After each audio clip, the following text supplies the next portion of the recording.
Hey guys, tonight we're stepping back in time, way back, to a world that might make your modern day concerns about rising grocery prices or traffic jams feel like a walk in the park.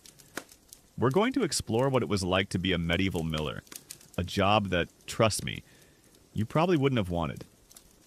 Think about it, a job so universally despised, so utterly fraught with peril and public hatred, that you'll probably just want to curl up and appreciate your perfectly milled, store-bought flour. So before you get comfortable, take a moment to like the video and subscribe, but only if you genuinely enjoy what I do here. And if you're listening from somewhere cozy, maybe a quiet suburb in Denver, Colorado, or a rustic cabin nestled deep in the forests of Maine, go ahead and drop your location and local time in the comments. I love seeing where you all are listening from.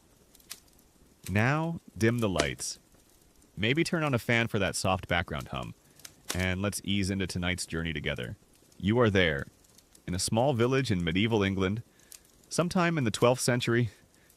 The air is thick with the scent of wood smoke, damp earth, and the distant, rhythmic creak of the watermill. Life here is hard, dictated by the seasons, the whims of the weather, and, most powerfully, the iron fist of the feudal system. You, a common villager, perhaps a peasant or a serf, are about to enter a world that will forever mark you as an outsider, a figure of suspicion and often outright hatred. You are about to become a miller. Let's not sugarcoat it. Life under the feudal system sucked for most people. Imagine your daily existence, not in some abstract historical sense, but in the gritty, suffocating reality of constant labor and rigid social stratification. You are bound to the land, not free to leave. Your entire life governed by the lord of the manor. Every aspect of your existence, from the crops you grow to the simple clothes you wear, is touched by the lord's authority. You feel it in the aching muscles of your back as you toil in the lord's fields, forced to work his land before your own. You feel it in the rough texture of your homespun tunic, aware that even this meager garment bears the invisible weight of rents and obligations owed to the lord. The very air you breathe seems thick with the presence of the Lord's bailiff, his watchful eye ensuring your compliance, his word law within the manor. It's like living under a perpetual, low-grade fever of anxiety, knowing that at any moment, a new decree from the manor house could add yet another burden to your already strained shoulders. You see the Lord's fortified manor house looming over the village, a constant reminder of undeniable power, of a system that takes what it wants, when it wants, without apology. It's not just about the work. It's about the constant feeling of being perpetually indebted, perpetually subservient in your own home, under the watchful eye of a master who tolerates your existence only as long as you remain compliant and, crucially, productive. A common historical truth is that the feudal system in medieval Europe created a rigid social hierarchy where peasants and serfs were tied to the land and obligated to their lord, providing labor, goods, and military service in exchange for protection and the right to cultivate small plots of land. This system, while offering a semblance of order, often resulted in severe economic hardship and limited personal freedom for the vast majority of the population. Their lives were fundamentally about survival and obligation, with little room for personal ambition or upward mobility. You weren't really farming your own land, you were farming the Lord's land, and he let you live there. Imagine you are a small farmer, barely scraping by on your meager strips of land. Every grain of wheat you harvest, every bushel of oats you thresh, is subject to the Lord's demands. Before you can even think about baking bread for your family, you have to bring your precious grain to the Lord's mill. The mill, probably a sturdy stone building nestled by the river or a small stream, is a constant choke point, a funnel through which all your sustenance must pass. You might be carrying a sack of wheat, thinking about how you'll finally have some fresh bread tonight. But before you can grind it, you have to face the miller, who stands there measuring, demanding, taking his cut. Sometimes it feels like they're taking more than their fair share. But what can you do? Argue that only invites trouble, a beating from the Lord's bailiff, or even worse, a forced contribution to the Lord's special fund? It's an irritating daily reminder that you are not truly free, that your labor is ultimately for the benefit of the Lord, and by extension, the miller. It's like trying to run a small bakery, but a large corporation has a mandatory processing plant, and they decide how much of your flour they get to keep, even if they give you back less than you started with, and you know you're going to get squeezed.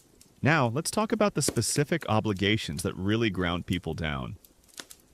Beyond working the Lord's demand on his personal land and paying various rents in coin or kind, there was the banality system, or banalities in French, from which we get the word banal, meaning commonplace.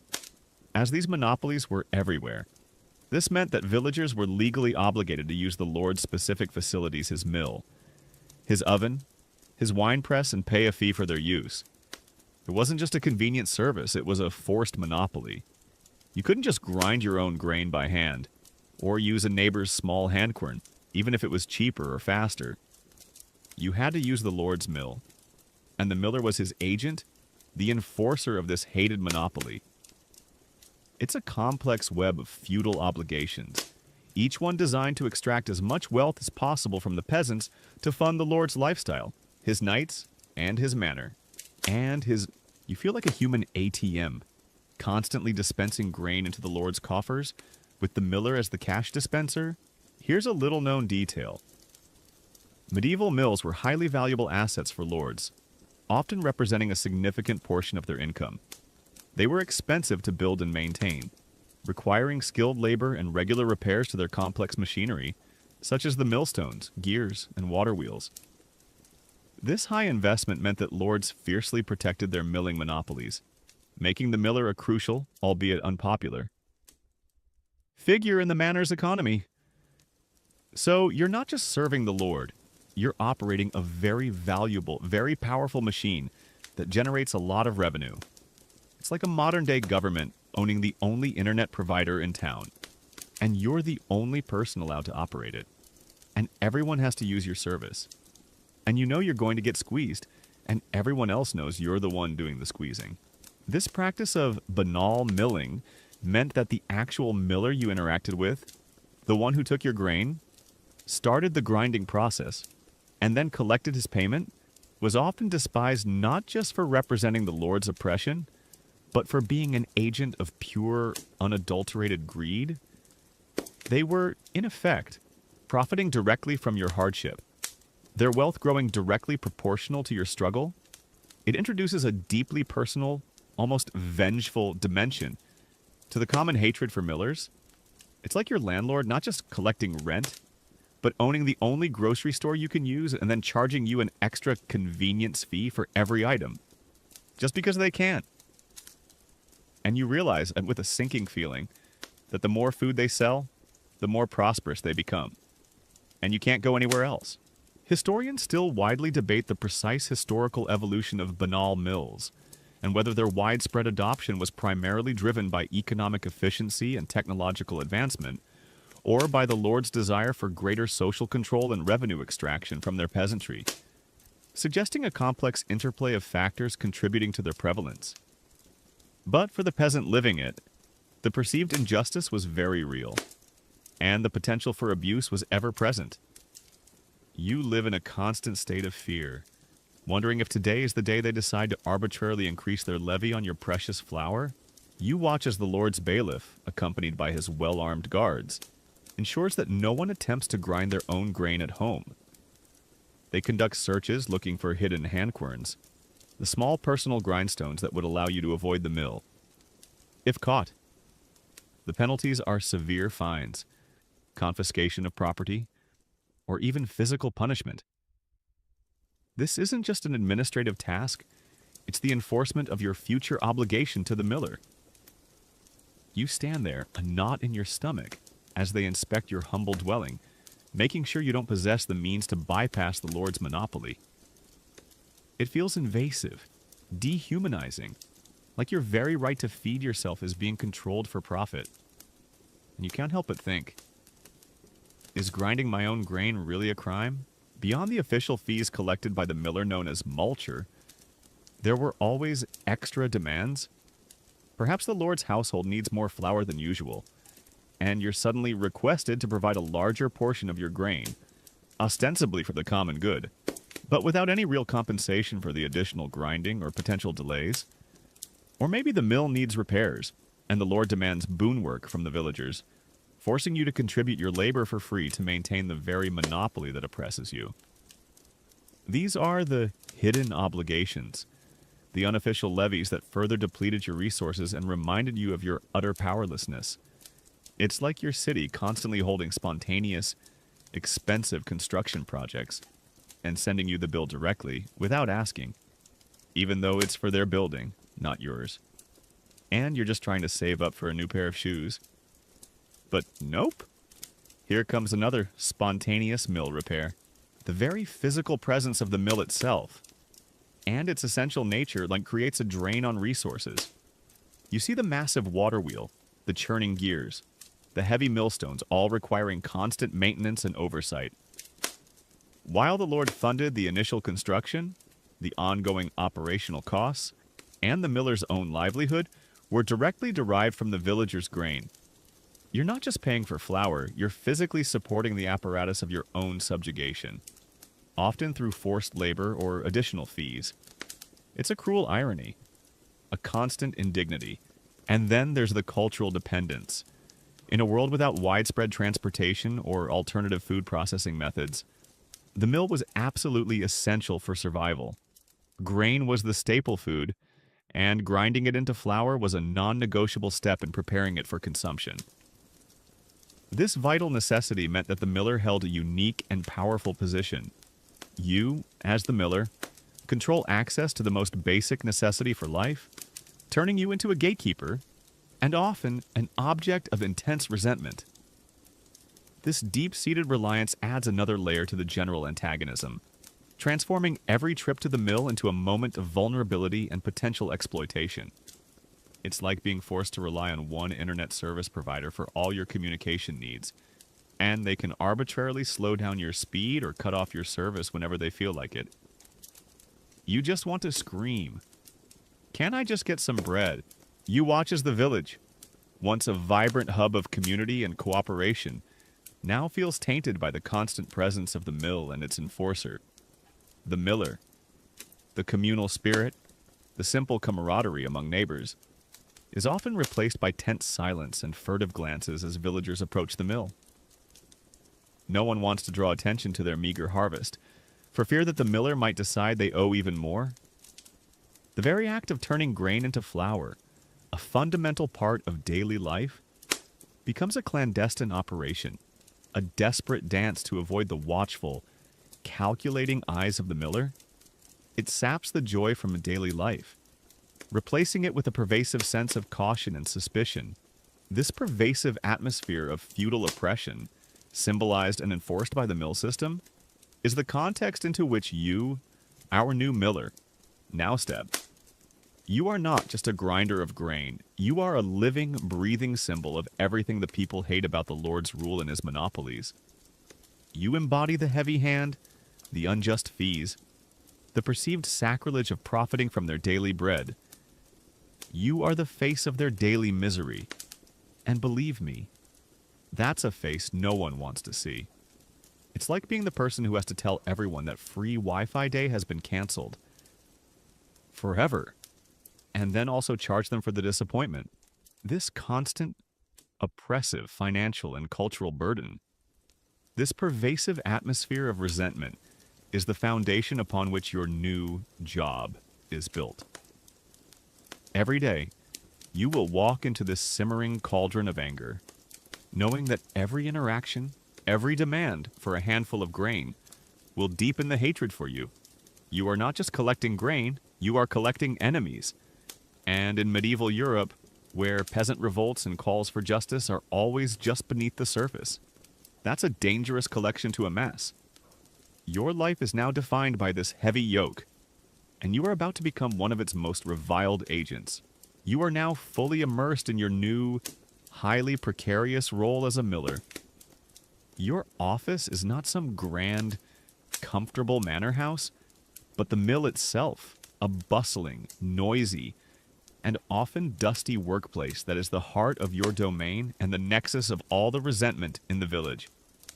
You spend your days amidst the rhythmic clack of the machinery, the low rumble of the millstones, and the fine dust of ground grain that coats everything, including your clothes and hair. This dust, a constant companion, becomes a symbol of your profession, clinging to you, marking you as the one who profits from the very substance of life. It's like living in a perpetual snowstorm, but the snow is flour, and every flake reminds everyone that you're the one who controls it all. And it gets everywhere. A common historical truth is that medieval mills, whether water-powered or wind-powered, were complex pieces of machinery for their time, requiring a significant initial investment to build and considerable skill to operate and maintain. The miller, therefore, was not merely a laborer but a craftsman with specialized knowledge of mechanics, hydrology for watermills, or aerodynamics for windmills, and the properties of different grains. This expertise, while valuable, didn't often translate into respect from the villagers. Instead, it frequently fueled suspicion that you were manipulating the process for your own gain. You know how to adjust the millstones, how to control the flow of water, how to gauge the wind, all vital skills that no one else in the village possesses, making you indispensable yet also, ironically, more distrusted. It's like being the only person in town who knows how the internet works. So everyone relies on you for Wi-Fi, but they also suspect you're secretly stealing their data. And they're probably not wrong. Your tools are rudimentary but essential various measures for grain bushels, pecks, scales for weighing, shovels for scooping, and your hands, which are perpetually grimy with flour and the grease used to maintain the machinery. You also need a sharp eye for detail, a quick mind for calculations even if they're often in your favor, and a thick skin because the accusations and glares are constant. You stand by the main grinding stones, watching the grain pour in, listening to the satisfying hum of the stones, turning it into fine flour. Every now and then, you might discreetly adjust the gap between the stones, a slight alteration that could mean more flour for you, and less for the peasant whose livelihood passes through your hands. It's a delicate dance, a constant calculation of risk and reward, always pushing the boundaries of what you can get away with. The daily grind begins early. Villagers arrive with their sacks of grain, sometimes walking for miles, their backs bent under the weight of their harvest. They queue outside your mill, a line of weary, hopeful, and deeply resentful faces. As each peasant approaches, you begin the ritual. You inspect their grain, checking for quality, for stones, for anything that might justify a higher fee or rejection. You then measure it, often using a standard measure, but with a subtle technique that might allow a bit of extra grain to remain in the measuring vessel, unnoticed by the anxious peasant. This miller's thumb, or toll dish, was a notoriously common trick, where a thumb or extra scoop was used to augment the miller's share, ensuring a bit more for you than was strictly legal. It's a small, almost imperceptible gesture, but over dozens of transactions each day, it adds up to a significant illicit gain. It's like being a barista who always gives themselves an extra splash of milk or a tiny bit more espresso than the customer asked for, and then multiplying that by hundreds of coffees. Suddenly, you've got a whole lot of extra coffee, and no one can quite prove it.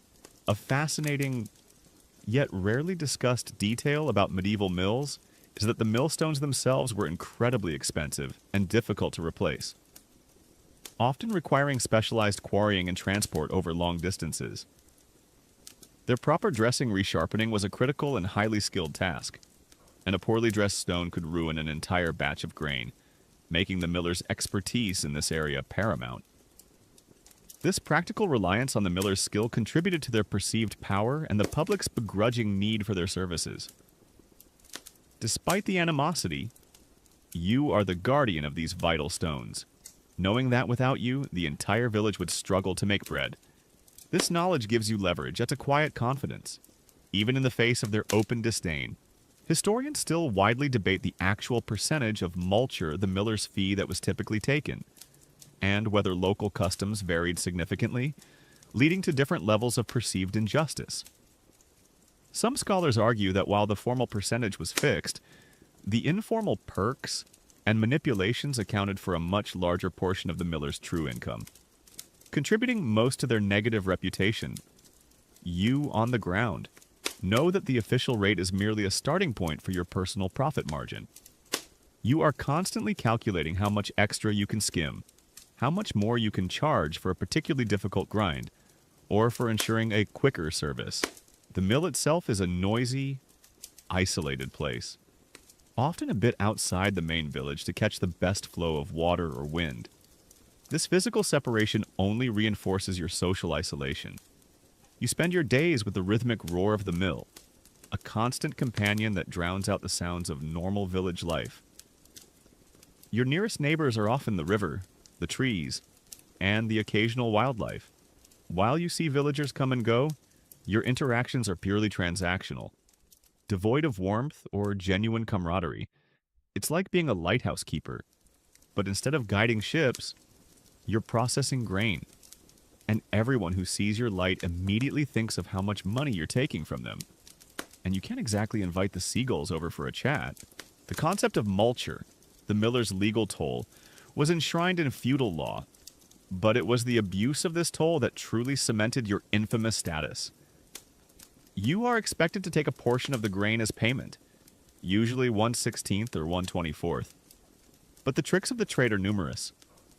Beyond the miller's thumb, there's the slack sack, a trick where you allow the peasant's sack to remain slightly slack on the scale, making it appear as if there's less grain than there actually is, thus charging a higher proportional fee, or the false bottom in your own measuring scoop, which allows you to take more for yourself.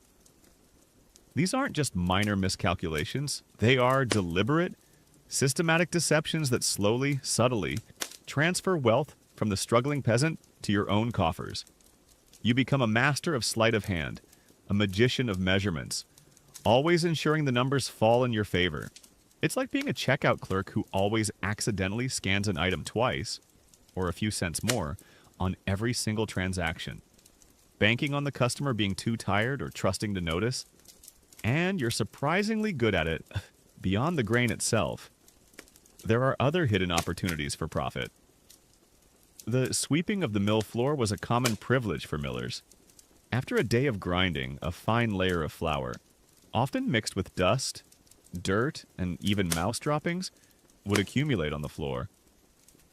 While officially this might be considered waste, you, the astute miller, collect it, sift it, and sell it as a lower-grade flour, perhaps to the poorest villagers, or even use it for your own household. It's a testament to the frugality and resourcefulness born of your position, but also a quiet reminder of your willingness to profit from even the most questionable sources. It's like collecting all the crumbs and bits that fall off the bakery counter all day, sweeping them into a bag, and then selling them as rustic flour blend. And people actually buy it. The physical demands of the job are also significant. Lifting heavy sacks of grain, constantly bending, shoveling, and moving around cumbersome machinery takes a toll on your body. The mill is often cold and damp in winter, stifling and dusty in summer. The constant noise can be deafening, dulling your senses and contributing to a pervasive sense of weariness. You might develop a persistent cough from the flour dust, or aches in your back and shoulders from the heavy lifting. This isn't a job for the faint of heart or the physically weak. It requires brute strength and enduring stamina, day in and day out. But the real burden is the constant mental calculation and moral compromise.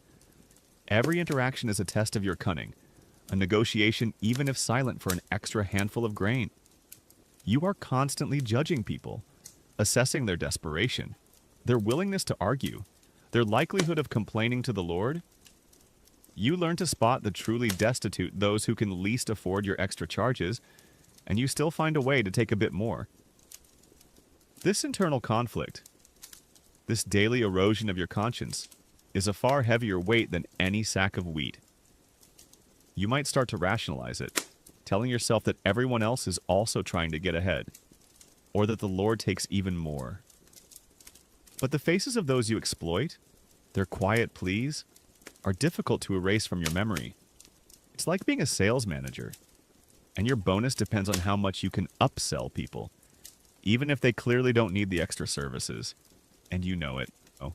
And your conscience is starting to feel like a very dry, cracked desert.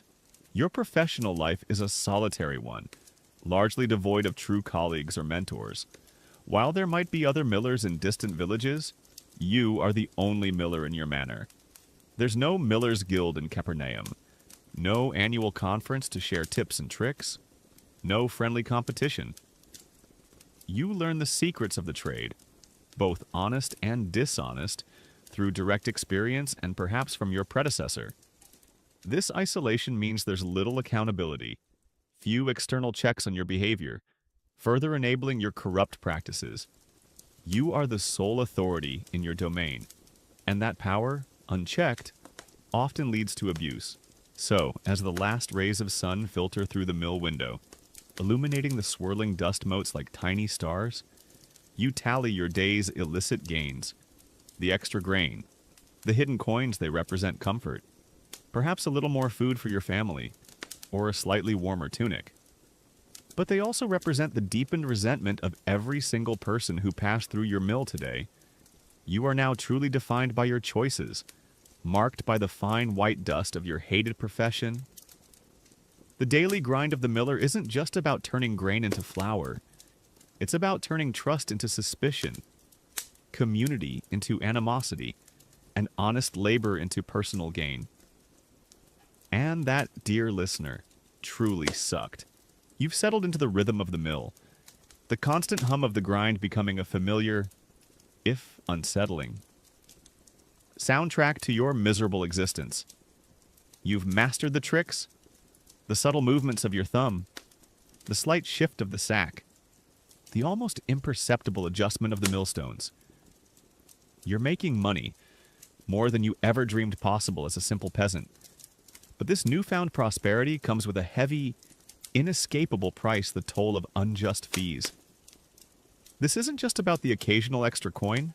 It's a systematic, ingrained practice of extracting more than what is rightfully owed, twisting every transaction into a moment of palpable resentment, turning your daily bread into the bread of bitterness for everyone else. A common historical truth is that while medieval feudal lords often set official rates for milling services multure, millers frequently augmented their income through various illicit means.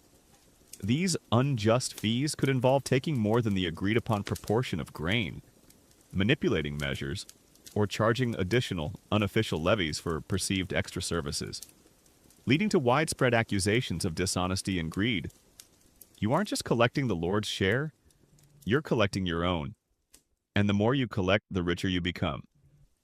It's like being the only gas station for miles. And not only do you set the price per gallon, but you also have a fuel quality inspection fee and an air and tires convenience charge that you just invent on the spot, knowing full well everyone has to pay it. And nobody can argue with you. Imagine a brisk autumn morning. Old man Fitzwilliam, a farmer whose hands are gnarled like ancient oak roots from decades of toil, approaches your mill. He's pushing a rickety wheelbarrow laden with sacks of freshly threshed oats, his back bent with effort.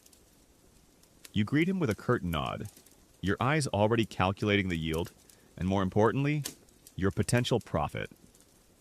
Officially, the Lord's custom dictates you take, say, 1/16 of the grain as multure. You measure his first sack, your practiced hand deftly employing the miller's thumb, a slight, almost imperceptible press of your thumb onto the scale, or an extra scoop, ensuring a tiny bit more grain falls into your measuring vessel than is strictly fair. Then, as you begin to load his grain into the hopper, you might declare, old man, this grain is quite damp today. It will require extra grinding, a drying fee, you understand. Or perhaps the millstones are running slower this morning. There will be a speed optimization charge to ensure timely service. Old man Fitzwilliam's shoulders slump a little further.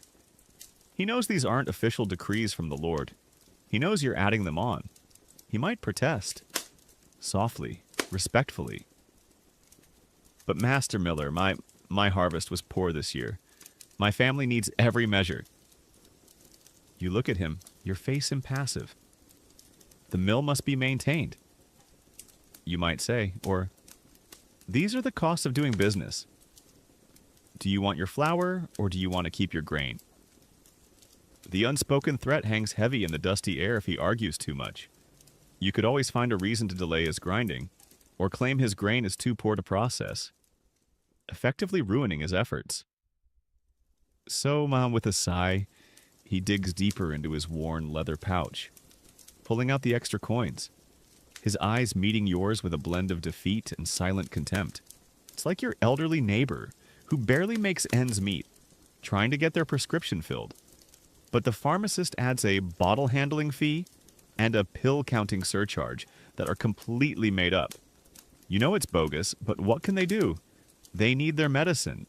This arbitrary addition of fees is your daily bread, your literal livelihood.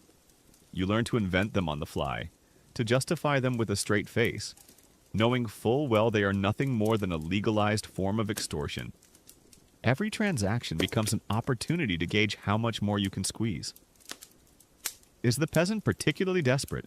Perhaps a higher, expedited grinding fee. Is the traveler obviously wealthy? Maybe a dust removal charge will ensure their precious grain stays clean. You become adept at reading people, at sensing their breaking point, at knowing how far you can push before they truly resist. You develop a kind of cynical amusement at your own cleverness, even as a part of you winches at the injustice.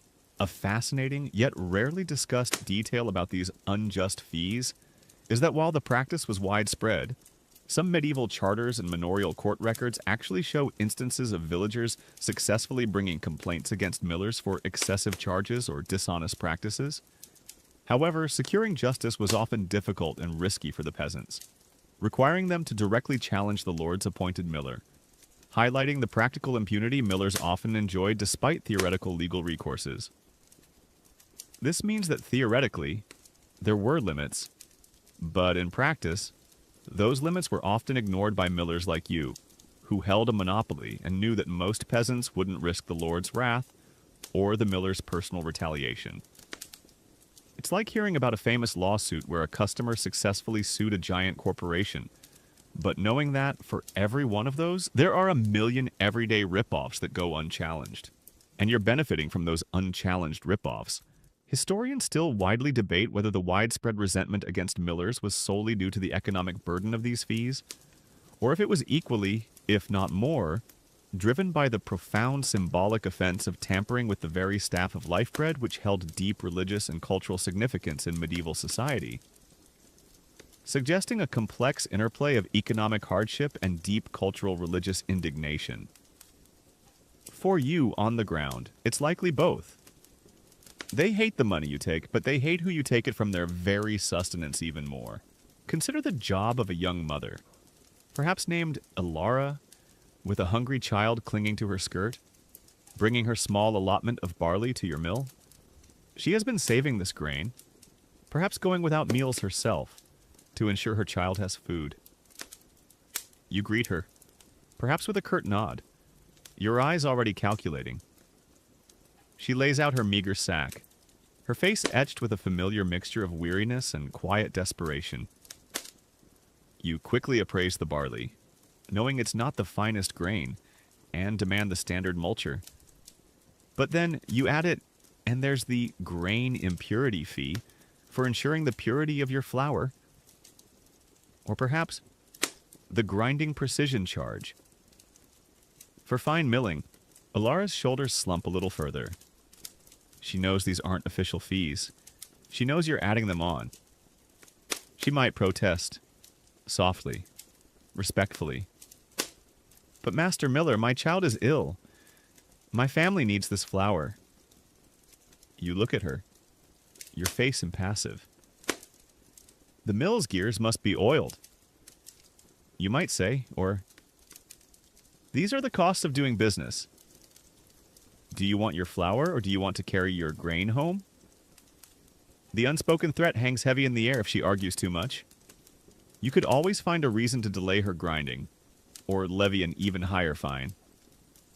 So, with a sigh, she digs deeper into her worn pouch, pulling out the extra coins. Her eyes meeting yours with a blend of defeat and silent hatred. It's like a single mom at the grocery store trying to buy basic formula for her baby. And the cashier randomly adds a formula mixing fee and a baby breathing surcharge. You know it's garbage, but what can she do? Her baby needs to eat. The psychological toll of constantly engaging in these unjust extractions is profound. You see the resentment, the quiet desperation, the anger in people's eyes. You build walls around yourself, hardening your heart to the pleas and the suffering. You tell yourself they'd do the same if they were in your shoes, or that it's just the way the world works, or that you're simply doing your job within a flawed system. But deep down, a part of you knows it's wrong. Every extra handful of grain you pocket comes with a sliver of someone else's pain, their dreams, their very livelihood. It's a slow erosion of your own humanity, a gradual descent into moral ambiguity. You start seeing people not as individuals, but as walking sacks of grain, each with a different capacity for being squeezed. The ubiquity of these unjust fees means that trust, a cornerstone of any community, slowly erodes. Neighbors eye each other with suspicion, wondering if one is paying less, if another is getting a deal from the miller. Everyone feels victimized, and the miller becomes the visible embodiment of that victimization. Your presence in the mill, by the fields, near the village well, transforms every honest harvest into a potential trap, every hopeful grinding into a calculated risk. The very economic fabric of the community is frayed by this constant, arbitrary predation. You learn to live with the glares, the muttered insults, the cold shoulders. You develop a sort of professional detachment, a protective shell that allows you to carry out your duties without being overwhelmed by the suffering you inflict. You focus on the numbers, the calculations, the growing pile of grain in your own storage bin. You might tell yourself that this is simply how the world works. That power takes what it wants, and you are merely facilitating that reality. It's a grim philosophy, but it's one that helps you sleep at night, or at least try to. The money, of course, is a powerful motivator. You see the comfortable lives of the Lord's bailiff, their slightly finer clothes, their more plentiful meals. You see a path to wealth, a way to escape the grinding poverty that most of your fellow villagers endure. Every unjust fee you collect, every extra handful of grain you skim, brings you closer to that dream, that illusion of security and status. You might even justify it by telling yourself that you're simply taking advantage of an opportunity, that if you didn't do it, someone else just as ruthless would. It's a morally corrupting influence, a constant whisper in your ear that more is always better, no matter the cost to others. This wasn't just about the amount of the mulcher, it was about the process of its collection. The blatant exploitation woven into the very fabric of the system. The unjust fees were a daily insult, a continuous reminder that the power dynamics were rigged against the common person, and that agents like you were profiting directly from their helplessness. It's the arbitrary nature of it, the feeling of being cheated not by law, but by pure, unadulterated greed, that truly fuels the hatred. Consider the sheer exhaustion of always being on, always calculating, always guarding against deception, always ready to demand more. You can't relax, not really. Every face is a potential challenge, every conversation a negotiation, every transaction a battle for a few more handfuls of grain. The weight of this constant vigilance, combined with the moral burden of your actions, creates a profound internal conflict that slowly chips away at your spirit. It's like being a sales manager, and your bonus depends on how much you can upsell people, even if they clearly don't need the extra services, and you know it, and your conscience is starting to feel like a very dry, cracked desert. The resentment doesn't just simmer, it sometimes boils over. You've heard stories of other millers, perhaps in more remote, more volatile manners, being attacked, beaten, or even killed by desperate villagers. While your manner might be more stable, the threat is always there, a low hum of danger that underscores every interaction. The unjust fees you collect, the wealth you accumulate, paint an even larger target on your back. You are a symbol of their suffering, and symbols can be violently shattered. This constant underlying fear adds another layer to the awful reality of your job, transforming every day into a perilous journey, every demand into a potential flashpoint. You learn to carry a sturdy club, perhaps, or to ensure that the Lord's guards are always within earshot, even if they sometimes turn a blind eye to your more egregious demands. You develop a keen awareness of your surroundings, always scanning for trouble, for the glint of anger in someone's eyes, for the sudden shift in the villager's mood. Your life becomes a perpetual state of defensiveness, always anticipating the next threat, always ready to protect your ill-gotten gains. The burden of these unjust fees, then, is multifaceted. It's the economic hardship they inflict on the populace, driving them further into poverty. It's the moral corrosion they cause within you, hardening your heart and eroding your sense of right and wrong. And it's the constant threat of violence, the pervasive fear that your greed will one day catch up to you. You are caught in a grim, self-perpetuating cycle, where your profit is directly tied to the injustice you inflict, and that injustice, in turn, fuels the very hatred that threatens your life. It truly sucked to be both the instigator and the potential victim of such pervasive injustice. Your hands are stained not just with flour, but with the silent tears of those you've exploited. And you carry that burden, day in and day out, whether you choose to acknowledge it or not. You are now knee-deep in the flour dust and the daily grind of extortion, your conscience slowly hardening like stale bread. But as you walk through the small, muddy lanes of your medieval village, the weight that truly settles on your shoulders isn't just the physical burden of the grain sacks or the ledger. It's the social scorn and public mistrust that follow you like a persistent, unpleasant shadow. A constant, palpable force of quiet condemnation that isolates you more profoundly than any physical barrier. A common historical truth is that medieval millers were among the most disliked and distrusted figures in their communities, often caricatured in popular folklore, literature, and proverbs as greedy, dishonest, and exploitative. This deep-seated suspicion stemmed primarily from their monopoly over a vital foodstuff grain to flour, coupled with widespread accusations of cheating through dishonest measures or by taking an excessive multure fee. You aren't just doing a job, you're embodying a centuries-old stereotype of avarice, a walking, talking symbol of everything the villagers resent about their harsh lives. It's like being a modern-day internet service provider who constantly throttles speeds, but in a world where everyone relies on you for food, and your office is literally in the middle of their village. And you just know every time you step outside, someone's silently wishing you'd trip into a puddle. Imagine a brisk market day. The village square, usually a vibrant hub of chatter and trade, feels different when you're there. You walk past the blacksmith's forge, where sparks fly and the hammer rings with a cheerful clang.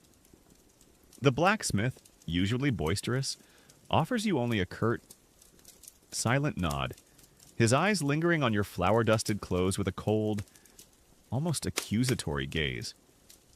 You try to join a small group of farmers discussing the upcoming harvest, their voices low and convivial. As you approach, their conversation abruptly stops. Their eyes flick to you, not with curiosity, but with a mixture of suspicion and thinly veiled contempt. Some turn away, others might subtly shift their stance, creating a wider gap, as if your very presence contaminates the air around them. No one invites you into their circle. No one offers a friendly greeting beyond a perfunctory nod. You are utterly alone in a crowd of your own people, an unwelcome presence among those whose daily bread you control. It's like showing up to a block party after everyone found out you've been secretly raising everyone's rent by 20% for the last 5 years. The music just seems to die, and the barbecue smoke suddenly feels a little too thick. This isn't merely inconvenience, it's a profound social exclusion.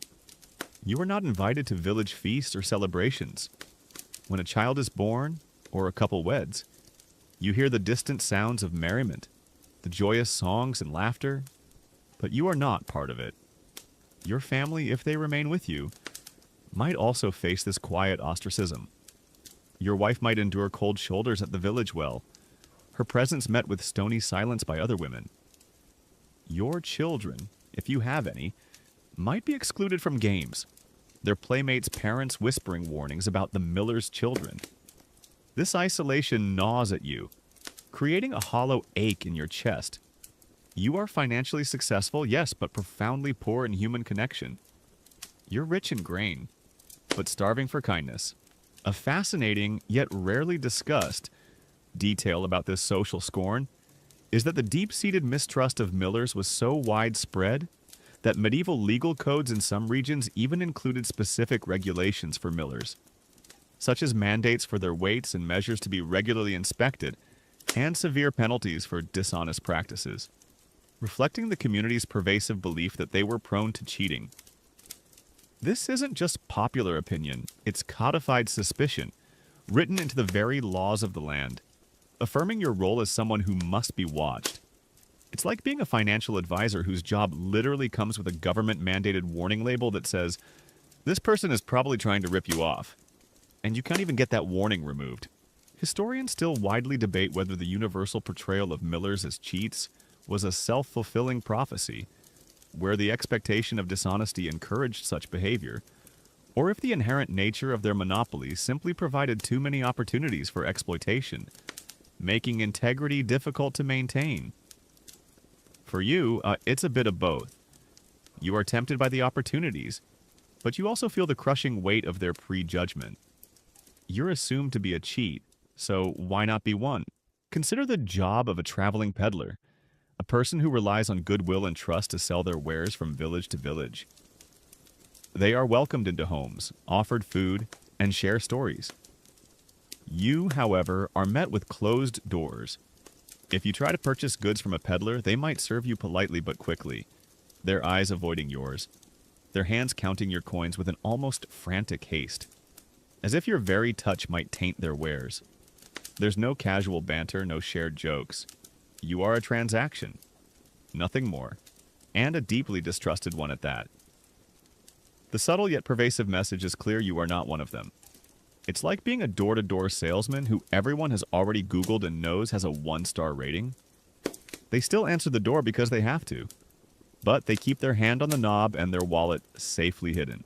The constant barrage of cold stares, the whispered insults, the subtle acts of avoidance they chip away at your spirit. You find yourself avoiding public places, perhaps sending a servant to conduct your errands, just to escape the relentless waves of animosity. You might eat alone, even within your own home, if your family has also begun to distance themselves from you. Tired of the social burden your profession imposes on them, the silence, the emptiness, becomes a constant companion, a heavy cloak you wear even in the warmest summer sun. A profound literary example of this social scorn comes from Geoffrey Chaucer's Canterbury Tales, where the miller is famously depicted as a crude, cheating, and drunken character who steals grain and boasts of his dishonesty. Solidifying this negative stereotype in English literature for centuries, this isn't just local gossip, it's a cultural archetype, a literary condemnation that cements your infamous place in the collective consciousness. It's like your entire profession is permanently cast as the villain in a famous play that everyone studies in school. And there's no opportunity for a redemption arc.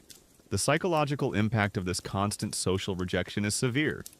You develop a deep sense of paranoia, always expecting the worst from people. You become suspicious, wary, seeing insults and threats in every interaction. Trust becomes a foreign concept, as you know that almost everyone you encounter secretly wishes you ill. You might try to buy friendships with your ill-gotten wealth, throwing lavish parties or offering generous gifts. But the recipients often take the bounty with a thin smile, their eyes still holding that unmistakable glint of disdain. True connection, genuine warmth, seems utterly out of reach, even within your own family. If they choose to remain with you, you feel the strain. Your wife might endure the whispers of other women at the well. Your children might face ostracization at school or in play. Your parents might feel the shame of your profession. Your wealth buys you comfort. Yes, a finer house, better food, expensive clothes, but it cannot buy you respect, or belonging, or the simple dignity of being accepted by your own kin and community. It's like winning the lottery. But the prize is a lifetime supply of bad reviews from everyone you meet. You're rich, but profoundly lonely. The hatred extends beyond mere social snubbing. It manifests in practical ways, and if your donkey wanders into a neighbor's field, they might be quick to complain to the Lord's bailiff, hoping to get you in trouble. If you need help with a broken roof, no one offers a hand. If your child falls ill, the local healer might be reluctant to treat them, or might charge you an exorbitant fee, perhaps even more than you would extort from them. You are on your own, isolated by the very wealth and power you've gained. This pervasive animosity creates a chilling feedback loop. The more they hate you, the more you harden your heart. The more you harden your heart, the more ruthless you become in your dealings. Further fueling their hatred, you become trapped in a self-fulfilling prophecy, becoming the monster they perceive you to be, because it's the only way to survive the constant onslaught of their contempt. It's a truly bleak existence, devoid of genuine human warmth or connection. You're not just collecting grain, you're collecting enemies. The public hatred is so intense that it even finds its way into common sayings and proverbs. You might overhear people comparing someone disliked to the miller, a universal shorthand for a scoundrel, a cheat, a betrayer. Your profession is synonymous with villainy, a living embodiment of everything wrong with the Lord's oppressive rule. Your name, your livelihood, becomes a curse word, a byword for greed and oppression. It's like being the villain in every story the village elders tell the children at night. And they're not even exaggerating. This complete social and spiritual marginalization, this pervasive hatred, transforms your daily life into a constant, grinding battle for emotional survival. You might retreat into your wealth, surrounding yourself with luxuries that no one else can afford. But even these comforts feel hollow without the warmth of human connection. The laughter from the marketplace, the sounds of families celebrating, they only serve to underscore your profound loneliness. You learn to recognize the subtle shifts in body language, the way people tense up as you approach, the way their eyes dart away, the way their smiles vanish. Every interaction is a reminder of your place, or rather your lack of place, in their world. You become hyper-aware of your own otherness, a perpetual outsider looking in. This constant self-awareness of being despised is a heavy burden, a mental and emotional weight that never truly lifts. It's like constantly being the only person at a party everyone else wished hadn't shown up. And they're not even trying to hide it. The children, especially, are a poignant reminder of your lost innocence. Once, perhaps, you dreamed of a different life, of being a respected member of your community, a craftsman, a farmer, a simple villager. But now the children's innocent, unvarnished hatred reflects the truth of your current standing. They haven't learned to mask their feelings, they simply react to the collective scorn. Their unfiltered contempt is a mirror reflecting the ugliness of your chosen path, leaving you with nowhere to hide from the brutal reality of your social standing.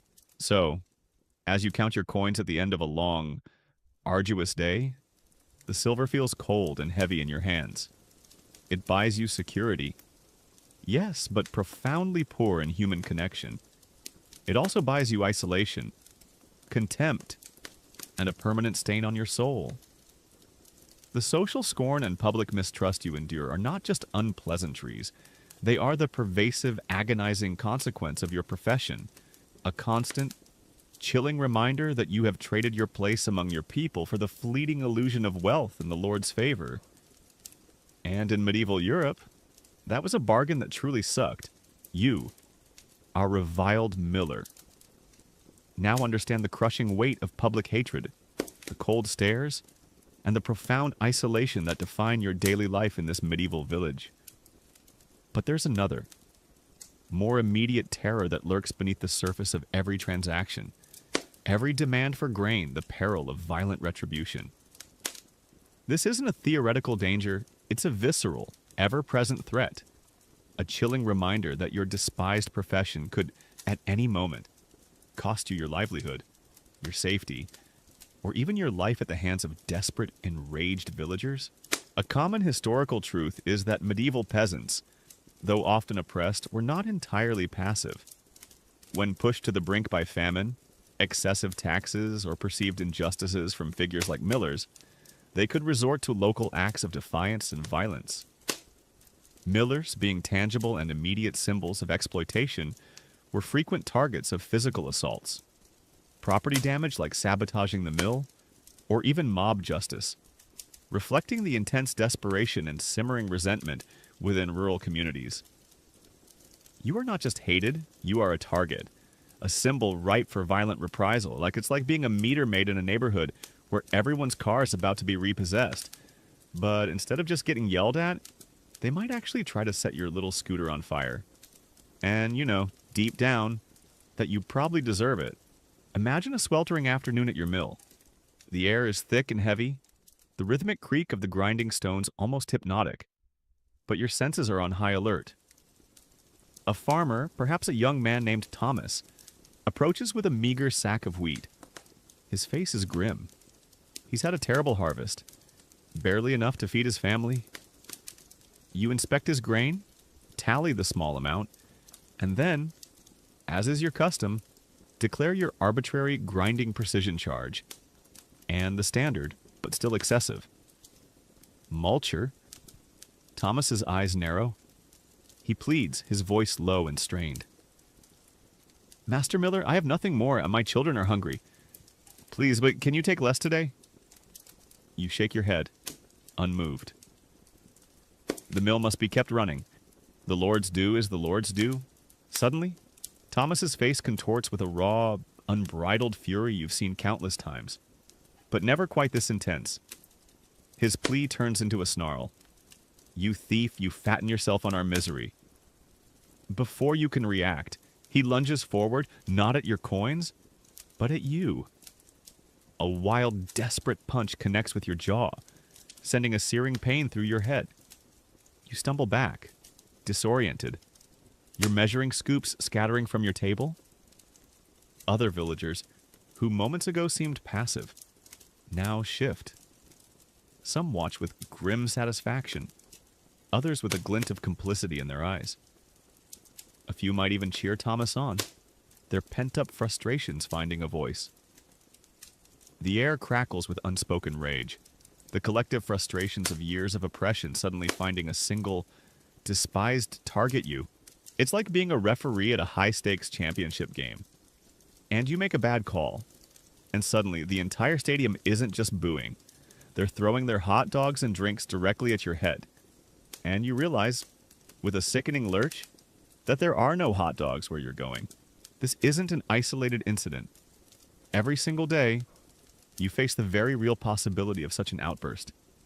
It could be a farmer like Thomas, a laborer pushed to the brink, or even just a frustrated neighbor who's had enough of your petty extortions. You learn to keep a sturdy club, not just for prodding grain, but for defense. You position yourself strategically within the mill, always keeping an escape route in mind, a path to the back door or a window. You develop an almost superhuman sense of awareness, constantly scanning the crowd of peasants, looking for the telltale signs of escalating anger, the clenched jaw, the narrowed eyes, the sudden cessation of chatter, the tightening grip on a tool. A fascinating yet rarely discussed detail about these acts of violence is that beyond spontaneous outbursts, medieval peasant revolts, while often targeting broader feudal institutions, sometimes specifically focused on mills and millers as symbolic acts of resistance. Destroying a mill or attacking a miller was a direct blow against the lord's authority and a tangible act of defiance against perceived exploitation, making millers prime targets during periods of social unrest. This means that you're not just at risk from individual rage. You're a legitimate target for highly motivated, ideologically driven groups who see your destruction as a step towards broader social justice. It's like being a government informant, and there's an entire organized crime syndicate actively hunting you down. Not just for revenge, but for the cause. And you know they mean business. Historians still widely debate the extent to which feudal lords effectively protected their millers from local violence, weighing the practical difficulties of providing constant security against the strategic necessity of maintaining the mill's operation and revenue stream, suggesting that some lords might have allowed minor acts of violence against millers to diffuse popular anger, as long as the overall system remained intact. While you are technically the lord's agent, and he benefits from your work, he can't be everywhere at once. And sometimes, you get the feeling he doesn't really care if you get a few bumps and bruises, as long as the flour keeps coming and the revenue keeps flowing. Your personal safety is secondary to the manor's income. You're a disposable asset in their eyes. Consider the job of a lord's bailiff assigned to maintain order in the village. You stand there, perhaps leaning against the mill wall, observing the tense interactions between the miller and the villagers. You are supposed to maintain order to protect the lord's interests, but you also see the poverty, the desperation, the raw hatred directed at the miller. You might feel a flicker of sympathy, or perhaps just boredom, as you watch the same arguments play out day after day. If a minor scuffle breaks out, you might intervene, or you might let it play out for a moment, sending a subtle message that sometimes the locals need to blow off steam. Your presence is a deterrent, but not an absolute guarantee of safety, and you definitely didn't sign up for this kind of babysitting duty for you. The constant threat of physical harm shapes your very being.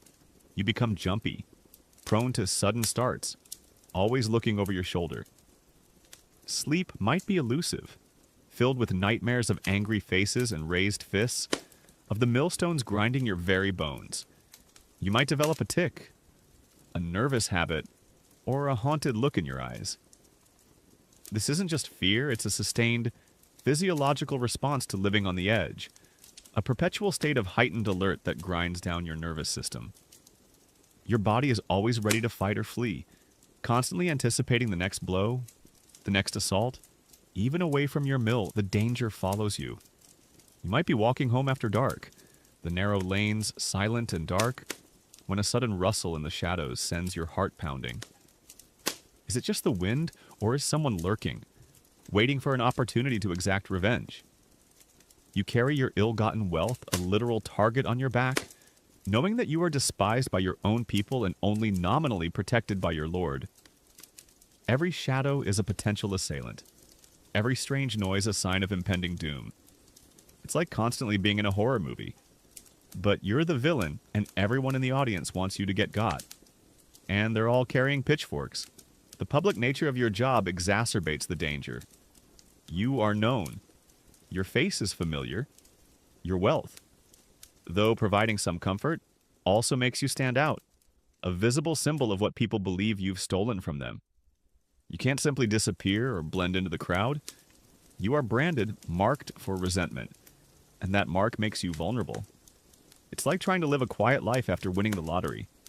But everyone knows exactly how much you won and where you live. And they all think you owe them a piece of it. This inherent danger also makes it difficult to form genuine relationships. Who would want to associate with someone constantly under threat of violence? Your few companions are likely other mill workers if you can even afford them. Equally despised, equally paranoid, or perhaps the Lord's bailiff, who views you with a mix of disdain and detached amusement. Trust is a luxury you cannot afford, and true friendship seems an impossible dream. You are forced into a solitary existence, surrounded by potential enemies, both seen and unseen. The physical violence isn't just about a punch or a kick. It can escalate. You hear whispers of millers found dead in ditches, or mills set ablaze. The tools of your trade, your measures, your scales, the very millstones are also targets, as destroying them is a direct act of defiance against the Lord's authority and a temporary reprieve for the indebted villagers. You live with the knowledge that one day, it might not just be a black eye, but something far, far worse. The chilling reality is that your feudal overlords, while benefiting from your services, also view you as expendable. If you are killed, they will simply appoint another miller. Your life, your safety, is a mere footnote in the grand machinery of manorial revenue. This realization adds a profound layer of despair to your daily peril. You are a pawn, a tool, easily replaced, without honor in your own community or true value to your masters. It's like being a disposable character in a video game, destined to be defeated by the angry mob, only to respawn as someone else. But you don't get to respawn. So, as the sun sets over your medieval village, casting long shadows across the muddy paths, you secure your mill, double-check the sturdy locks on your storage bins, and begin your walk home. Every shadow seems to deepen. Every sound seems amplified. You clutch your club a little tighter, your senses on high alert. The day's earnings, a heavy weight in your pouch, feel less like a blessing and more like a curse, a magnet for the very dangers you try so desperately to avoid. The peril of violent retribution is not just a concept, it is the chilling, ever-present reality that defines your every waking moment. A constant reminder that being a medieval miller truly sucked. You, our miller in the dusty confines of your essential but reviled mill, have battled the public's scorn and dodged the threat of violent retribution. But as the long, laborious days turn into even longer, quieter nights, a different kind of darkness settles over you, the moral decay and spiritual burden that gnaws at your soul. This isn't about physical danger, it's about the internal rot. The agonizing conflict between your increasingly dishonest actions and the faint echoes of your conscience, leaving you perpetually adrift in a sea of guilt and self-loathing. A common historical truth is that in medieval Christian society, widespread religious teachings condemned dishonesty, covetousness, and exploitation, particularly of the poor. For millers whose profession inherently offered numerous opportunities for deceit, through false weights or excessive tolls. This meant their actions were often considered sinful, leading to a profound spiritual crisis for those with any remaining moral compass, and a societal perception of them as deeply immoral. You're not just doing a bad job, you're committing a sin, a betrayal of the very spiritual tenets taught in the village church. The same church you might occasionally attend, though often with a sense of unease. It's like being a devout churchgoer who constantly cheats on their taxes, and every time you hear a sermon about honesty, you feel a sharp, uncomfortable pang in your gut. And you just know the angels are shaking their heads, perhaps even gossiping about your miller's thumb. Imagine yourself, at the end of a long, grueling day, returning to your relatively comfortable home, perhaps a little larger and better built than those of the peasants. You sit alone, the dim light of a tallow candle casting long shadows across the rough-hewn table. You count your day's earnings, the handfuls of extra grain, the illicit coins, perhaps even a stolen chicken offered as a bribe. These are your profits, your security, the tangible proof of your success in this despised profession. But as your fingers touch them, they feel cold, heavy, almost tainted. You think of the haggard faces of the farmers, the trembling hands of the young mother, the whispered pleas of the poor from whom you extracted these very gains, perhaps adding your own arbitrary fees. Each extra measure, each hidden coin, feels less like a reward and more like a symbol of their suffering, a testament to your own moral compromise. It's like counting your earnings from a job where you had to charge a dying person for the air they breathed. The money is good, but the mental images are terrible, and you know deep down, the dying person did nothing wrong. Your conscience, once a clear guide, now feels murky, distorted. You try to rationalize your actions. I'm just doing my job. If I didn't do it, someone else would. Or the Lord takes his share anyway, at least this way. Some of it benefits me. A fellow commoner. You might even tell yourself that you are merely surviving, adapting to a harsh reality where everyone takes what they can. But these justifications ring hollow in the quiet of the night. You remember the teachings of the village priest, the emphasis on honesty, charity, and fair dealings. Your actions stand in stark contrast to these sacred principles, creating an unbearable cognitive dissonance. A fascinating yet rarely discussed detail about this spiritual burden: is that some medieval penitentials manuals for confessors specifically address the sins of millers, instructing priests on how to guide them towards repentance, often requiring restitution of ill-gotten gains and a genuine change of heart. This suggests that while your profession was condemned, the church offered pathways for spiritual reconciliation, but these demanded immense personal sacrifice and true contrition. The knowledge that redemption is possible, but difficult, only adds to the torment, because it means the choice is yours. It's like knowing you can finally get a good night's sleep, but only if you spend all night sorting through every bad decision you've ever made and somehow reversing them all. Historians still widely debate the psychological impact of excommunication or perceived spiritual impurity on individuals in medieval society, and whether the internal moral conflict experienced by millers was primarily due to personal guilt, social pressure, or a genuine fear of divine judgment, suggesting a complex interplay of internal and external factors driving their torment.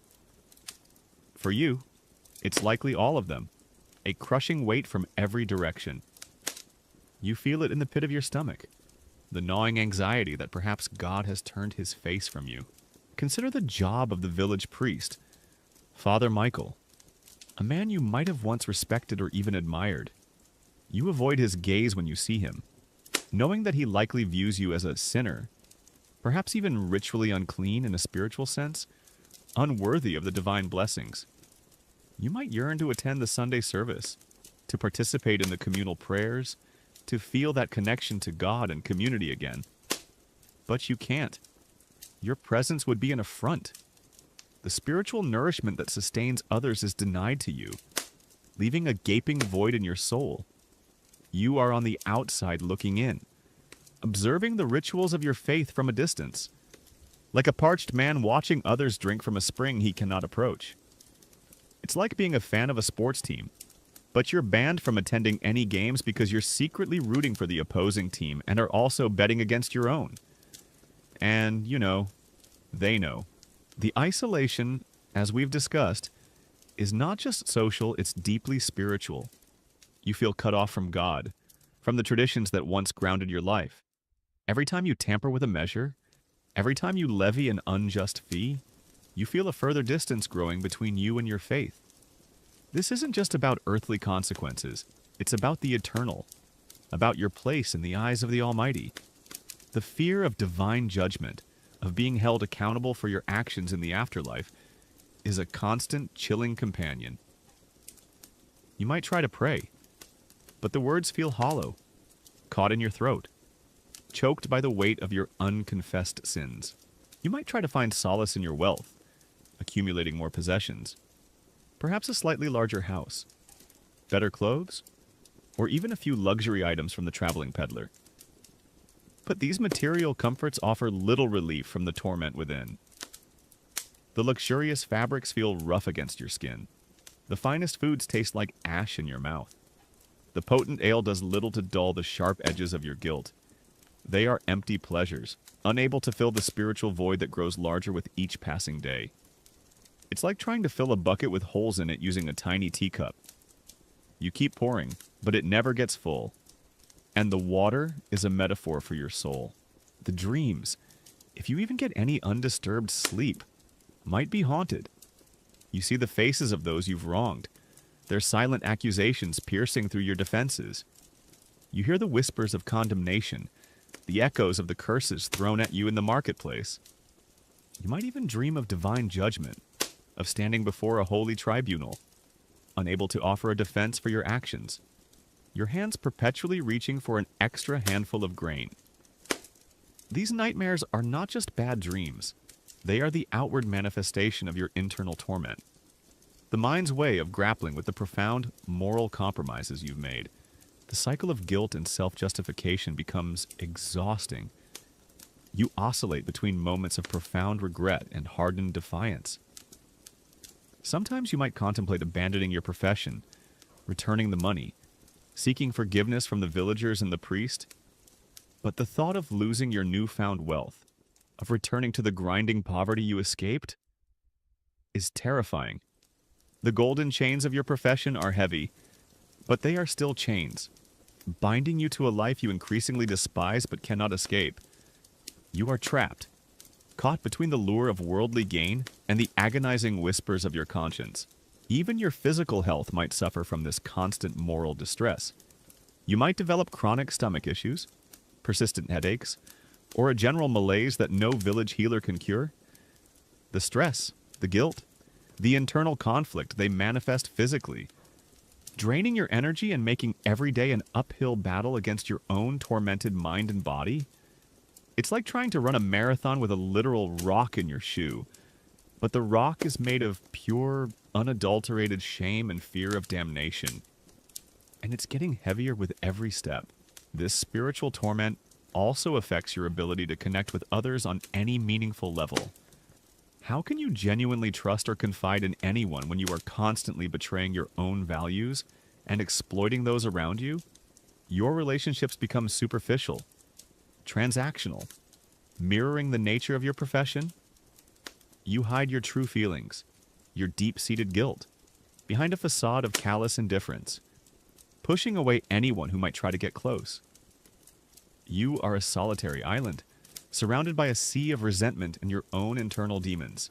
The only people you truly interact with are other mill workers, if you employ any, or perhaps the Lord's bailiff, equally despised, equally hardened. But even among them, a sense of camaraderie is often absent. Everyone is looking out for themselves, suspicious of others, knowing that betrayal is always a possibility in a system built on greed and exploitation. You are perpetually on guard, even with those who share your profession, making genuine human connection almost impossible. This moral decay isn't a sudden event. It's a gradual process, a slow chipping away at your character. Each unjust demand, each harsh word, each stolen handful of grain contributes to the erosion of your ethical core. You become desensitized, hardened, losing the capacity for empathy and compassion that once defined you as a simple peasant. The person you once were slowly fades away, replaced by a hollow shell, driven by avarice and fear.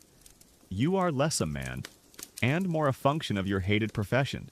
So, as the night deepens, and the medieval village finally falls silent, you lie awake, staring at the rough wooden ceiling of your house, the money in your strong box, the fine clothes in your wardrobe, the comfortable bed beneath you. They offer no true comfort.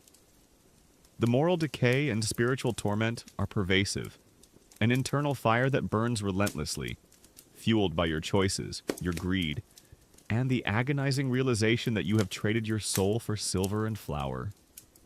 In medieval Europe, the cost of being a miller truly sucked. Not just for your life, but for your eternal spirit. You, our isolated medieval miller, are now wrestling with the crushing weight of public scorn and the gnawing demons of moral decay. But as you look out from your solitary mill, a profound, chilling reality strikes you in the quietest moments, the isolated life of an outcast. This isn't just about being disliked. It's a deep, aching loneliness, a constant reminder that your chosen path has severed you from the very bonds of community, family, and genuine human connection, leaving you adrift in a sea of suspicion and solitude. A common historical truth is that medieval millers were often socially segregated from the main village community. Their mills were frequently located on the outskirts of settlements, near rivers or on exposed hilltops for wind, creating a physical distance that mirrored their social isolation. This physical separation, combined with their universally distrusted reputation, led to a profound sense of loneliness and exclusion. You live on the fringes, always observing, never truly belonging. It's like being the only person at a huge family reunion. But your house is a mile away, and everyone at the reunion knows you secretly stole all the good desserts before anyone else got any, and you just know all the good conversations are happening without you. Imagine a cool evening settling over your village. You see groups of neighbors gathering in their courtyards, sharing simple meals, their laughter echoing softly in the twilight. Children play in the streets, their excited shouts a symphony of innocent joy. You watch from your slightly larger, perhaps slightly grander, mill house, the one your illicit gains have afforded you. You see families sitting together, sharing stories, breaking bread, connected by bonds of kinship and shared experience.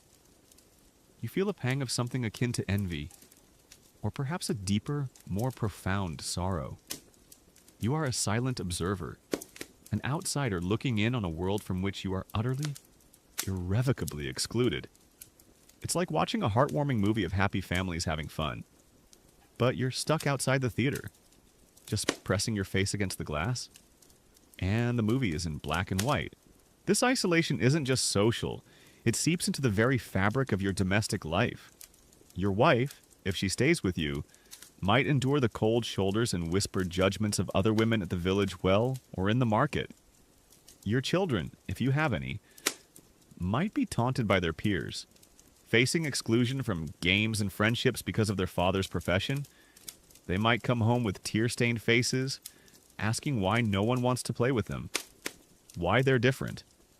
And you, the architect of their misery, have no good answer. The comfortable home you've provided feels less like a sanctuary and more like a gilded cage, trapping you and your family in a bubble of prosperity and profound loneliness.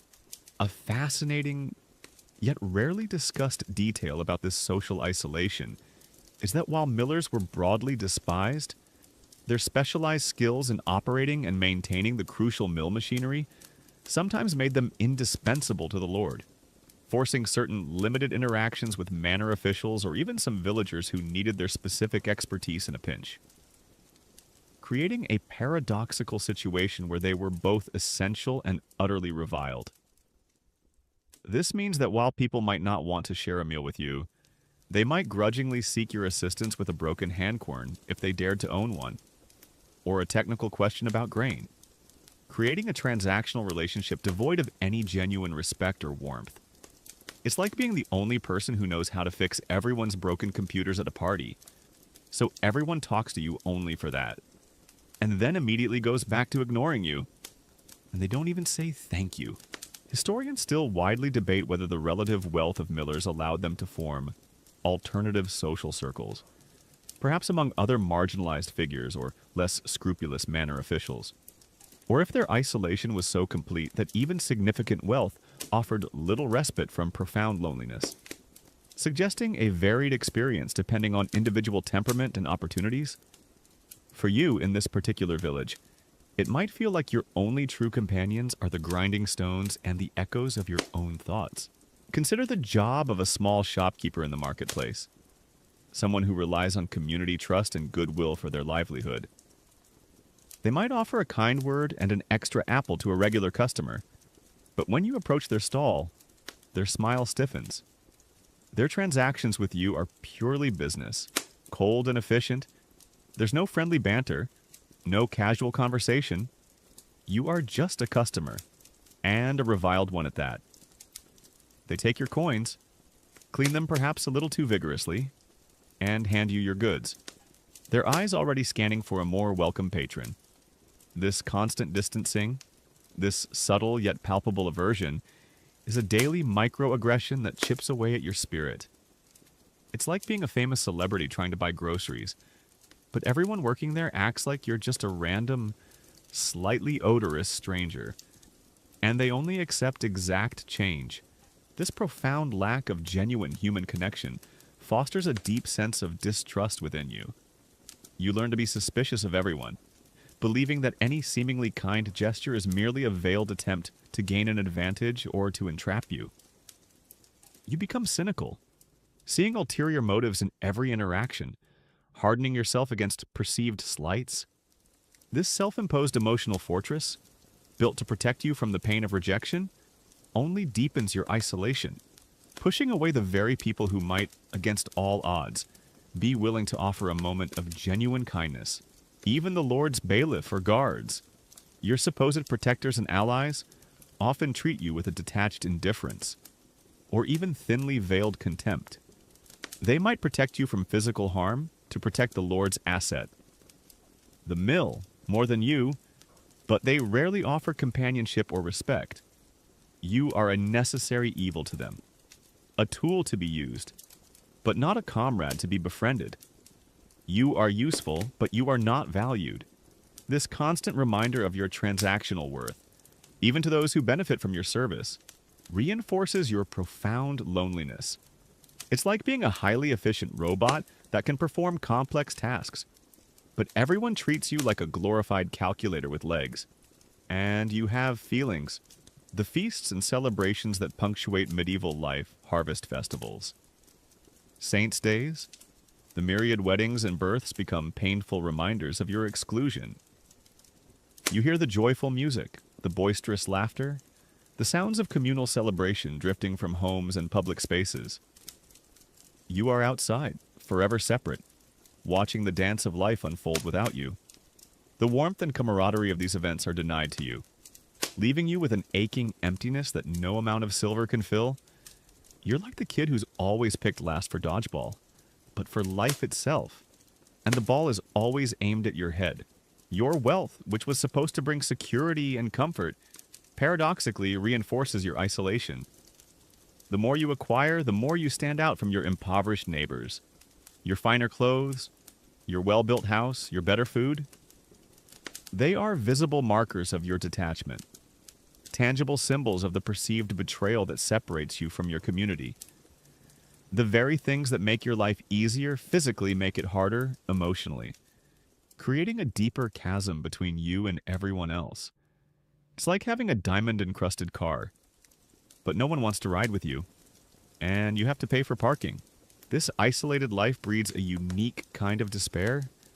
You might yearn for acceptance, for a simple word of kindness, for a moment of genuine human warmth. But you know, deep down, that you have forfeited that right.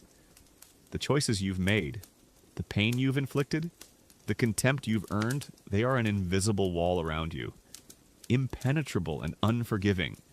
You are a prisoner of your own making, trapped by the consequences of your ambition and greed, the silence of your own home, when you return after a day of confrontation, can be deafening. Without the chatter of friends, the warmth of communal meals, the easy rhythm of accepted social interaction, your thoughts become your sole companions. And often those thoughts are dark regrets, self-recrimination, anxiety about the future, and a deep, pervasive sense of loneliness. You might find yourself talking to yourself, or to the millstones, just to break the suffocating quiet. This emotional and social starvation can lead to a kind of psychological hardening. You might become more ruthless in your collections, caring even less about the suffering of others, as if to prove that their rejection doesn't bother you. This becomes a defense mechanism, a way to cope with the pain of isolation by embracing the very qualities that caused it. You become the villain everyone expects, not because you were born evil, but because the world relentlessly pushed you into that role. It's like being a supervillain who started out just wanting to be loved, but then everyone hated him. So he just decided to lean into the whole evil genius thing. And now he has a really cool lair. So, as the stars begin to pepper the vast medieval sky, and the sounds of your village fade into a gentle hum, you are left alone with your thoughts. The dim light of a tallow candle casts your solitary shadow on the rough-hewn wall. The coins in your strongbox offer no comfort, for they are the currency of your exile. The isolated life of an outcast is not merely a consequence of your profession, it is its very essence, a profound and agonizing emptiness that truly sucked the warmth and light from your daily existence, leaving you to drift in a sea of your own making. You, our isolated medieval miller, have felt the sting of social scorn and the chill of spiritual torment. But in your line of work, there's an almost irresistible current that pulls you deeper into the darkness, bribery, corruption, and temptation. These aren't just abstract concepts. They are the pervasive daily realities that not only define your profession, but also constantly test your character, offering lucrative shortcuts at the cost of your integrity, and drawing you into a morally treacherous landscape from which escape seems nearly impossible. A common historical truth is that the medieval system of manorial mills, being a monopoly, inherently fostered an environment ripe for corruption. Millers had immense power to demand more than was legally owed, leading to widespread practices of bribery, both offering and accepting, extortion, and embezzlement. This was often an unofficial but tolerated aspect of the system, as long as the Lord's fixed revenue was met. You're not just able to be corrupt. The system almost demands it of you. If you want to truly profit, it's like being given a license to run the only toll booth for miles, but the unwritten rule is that you should charge triple the official rate and pocket the difference, and everyone knows it, and if you don't do it, you're considered a fool, maybe even a threat to the informal economy. Imagine a busy morning at your mill. A wealthy merchant, a man with fine clothes and a swagger that suggests his business flourishes across several manors, approaches with a mule laden with sacks of fine grain, perhaps imported from another region. You begin your assessment, mentally calculating the official multure, which would already be a significant sum. But before you can declare the amount, the merchant leans in, his voice low, a knowing look in his eye. "Master Miller," he begins, "these goods are for a special client. Perhaps we can expedite the process and ensure a particularly fine grind. For a small fee, of course, directly to you." As he speaks, his hand subtly slides a small, heavy leather pouch across the counter, filled with more silver than the official fee itself. This is a bribe, and it's not an unusual occurrence. You look at the pouch, then at the merchant's expectant face. You could refuse, insist on the full official fee, and make him go through the proper, tedious process of inspection and assessment. But then you'd lose the substantial, untraceable silver in the pouch, and he might just take his business through another, more accommodating miller's territory next time, costing you future revenue, or even worse. He might spread rumors of your inflexibility. The choice is clear: uphold a vague sense of honesty and lose money, or accept the bribe and enrich yourself, all while making the merchant's life easier. You pick up the pouch, the coins clinking softly, and your face remains impassive as you wave him through with a curt nod. "Next time, bring me a fresh haunch of venison. 2, you might say, a small, dark joke. It's like being a customs officer, and a fancy car pulls up, and the driver just casually hands you a wad of cash with their passport. Do you take the cash and wave them through, or demand a full inspection and watch them drive off to find a more flexible officer down the road? You're essentially running a private express lane for the rich. This is the seductive allure of temptation. Every day brings opportunities for bribes, for extra charges, for bending the rules in exchange for personal gain. A farmer might offer you a portion of his harvest to declare a lower yield on paper. A fisherman might offer you his finest catch to overlook a few extra fish in his boat because, everything is taxable, even fish for personal consumption. A traveling artisan might offer you a gold coin to bypass the official toll for grinding his specialized materials. These temptations are constant, varied, and often incredibly appealing, especially when you compare the meager official percentage to the enormous sums you can earn through illicit means. A fascinating, yet rarely discussed, detail about this corruption is that beyond individual bribes, larger-scale corruption often involved millers colluding with manor officials or even other villagers to manipulate grain assessments for entire harvests, or to hide stolen goods within sacks of flour, creating a vast, systemic web of illicit financial gain that extended far beyond the local mill.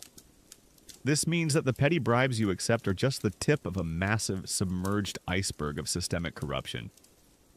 You are a small fish in a very, very dirty pond, and the bigger fish are far more powerful and far more ruthless. It's like working at a local branch of a bank, and you find out the entire corporate structure above you is involved in a massive, elaborate money laundering scheme. You're just moving some small change around, but the whole system is rotten, and you're just a cog in the machine. Historians still widely debate whether the feudal lord's tolerance of miller corruption was a calculated risk, a necessary evil to ensure revenue collection in distant manors, or if it gradually eroded the local community's trust and contributed to widespread unrest, suggesting a complex long-term consequence of short-term financial expediency. The effects of this corruption ripple outwards, poisoning not just individual lives, but potentially the very stability of the manorial system.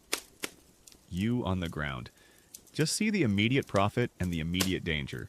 Consider the job of a wealthy landowner, perhaps a minor knight or a prosperous freeholder, who has vast fields of grain and numerous dependents.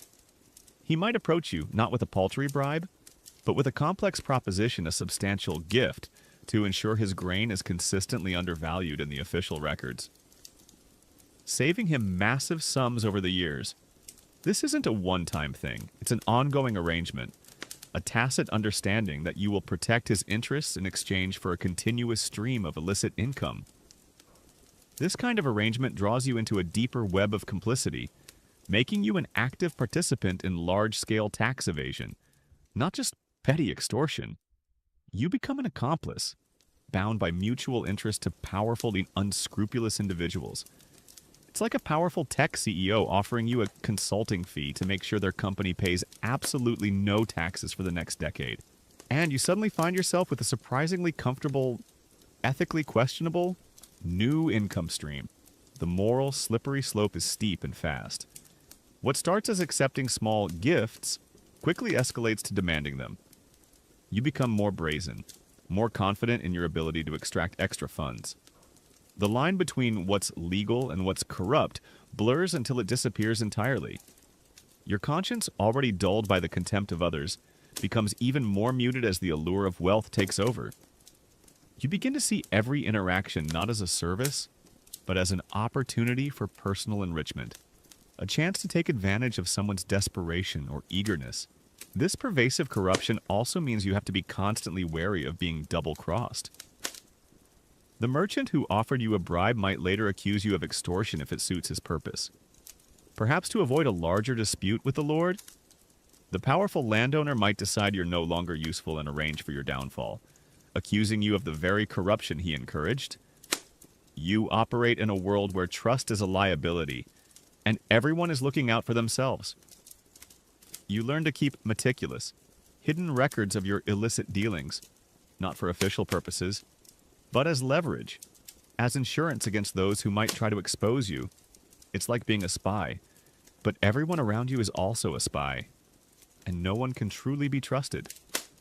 And your very livelihood, perhaps even your life, depends on it. The temptation to embezzle from the Lord's share itself is also ever present.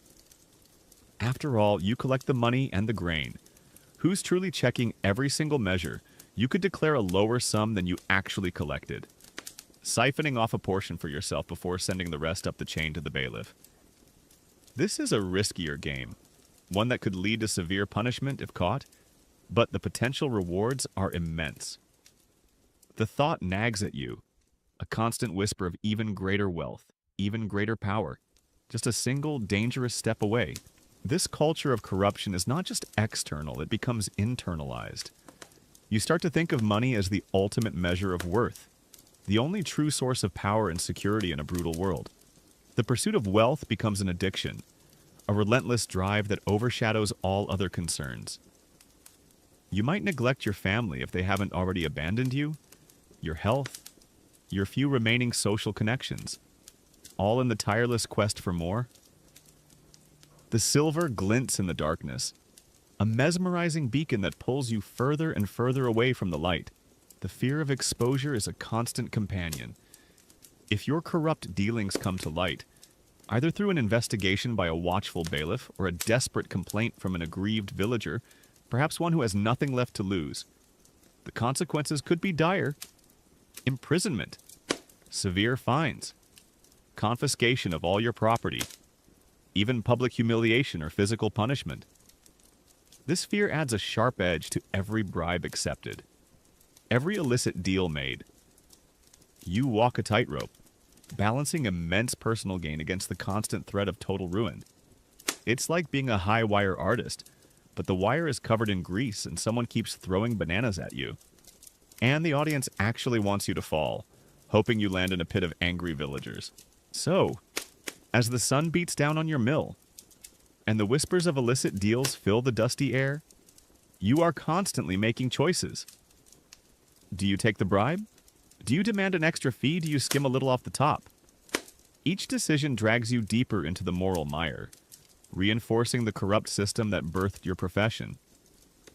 The temptations are too great, the rewards too alluring, and the risks, while present, often seem distant compared to the immediate gratification of more silver and more grain.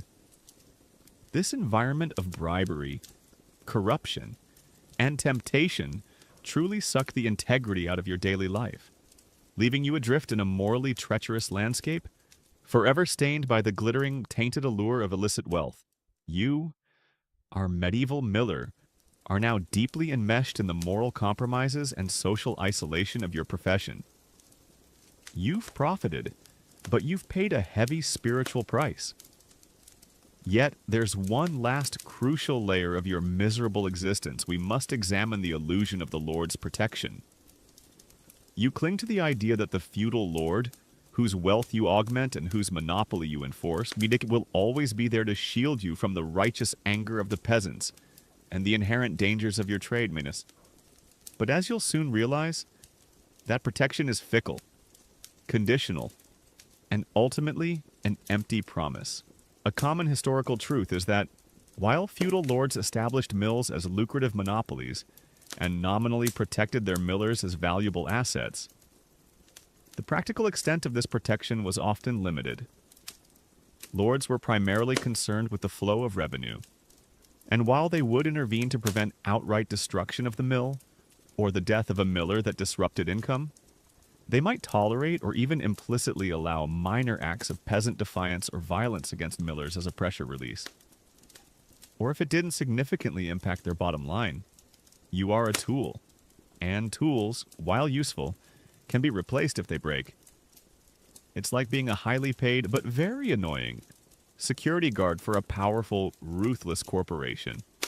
They'll give you a uniform and a badge, but they might not rush to your aid if a few disgruntled customers decide to express themselves by throwing rotten tomatoes. And you just know they'll prioritize profit over your pristine uniform? Imagine a tense, simmering afternoon at your mill. A group of villagers, perhaps led by a particularly vocal farmer whose family is teetering on the edge of starvation, confronts you.